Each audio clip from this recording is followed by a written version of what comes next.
Ndiago mais xoolal sama combat ma Laurent Ndiago dàq ji ma ko ñaata yoon 4 fois mu daw génn ma dóor ko dóori mais dañuy waxtaan rek léegi Laurent Ndiago jàpp Cikiri Caacoo duma ko ba Cikiri Caacoo daw kon su ma jàppee Cikiri Caacoo nu mu war a demee Cikiri Caacoo dootuma waxati si yow de te parce que defoo fi dara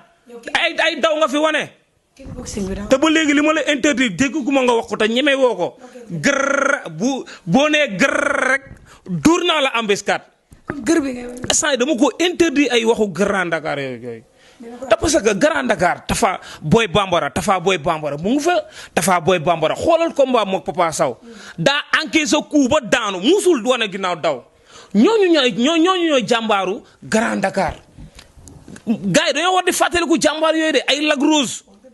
ñooñu maanaam ñooñu ñooy Grand Dakar. tapetu xale yi tapet yi soog a jug ku nekk naan Grand Dakar ay supporters mbooloo man ba may mobiliser da ngaa mobiliser man jeunesse bi di ma topp yow ngay mbëru koñ te man Bou Siteu mbëru réew la man maay mbëru jeunesse bi man du ma mbëru koñ de loolu dama bëgg jeunesse bi bàyyi leen di tontu gars yi maa ngi gis commentaire yi bàyyi leen di tontonte mais yéen a ngi suufeel seen niveau bàyyi leen di ma tontul. gaa yi wallaay ay bojo lañ bu leen di tontu gaa yi maanaam commentaire yi damay gis jeunesse bi ak patriote yi damay gis dañuy rayante ci commentaire yi da ngay gis ku génn wax Bou Siteu benn affaire gaa yi taf la xola tontu la lu doy waar.